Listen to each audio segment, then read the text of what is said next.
ఏం చేయాలి, ఏం మాట్లాడాలి, ఏం ఆలోచించాలి అనేది మన చేతుల్లోనే ఉంటుందండి. కానీ మనందరం ఏం చేస్తామో తెలుసా?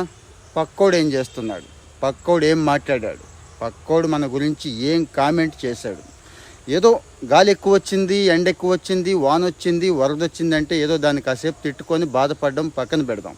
మనలాంటి వాడే ఒక మాటకి చెప్పాలంటే మనకంటే ఎదవ, మనకంటే సన్నాసి. కానీ వాడేం మాట్లాడాడు, వాడు ఏం చేస్తున్నాడు, మన గురించి ఏం కామెంట్ చేశాడు, మన వైపు ఎలా చూశాడు, ఇవి మాత్రమే మనకు కావాలండి. దీనివల్లే ఎక్కువ మంది మనశ్శాంతి పోగొట్టుకుంటున్నారు. ఓ మాటకు వస్తే బీపీ షుగర్లు కూడా ఈరోజు సగం మందికి పైనే ఉన్నాయి కదా. అందులో సగం మంది ఈ కారణం చేతే తెచ్చుకుంటున్నారు అనేది నేను చెప్తుంది కాదు, చాలా ఫేమస్ సైకాలజిస్టులే చెప్తున్నారండి.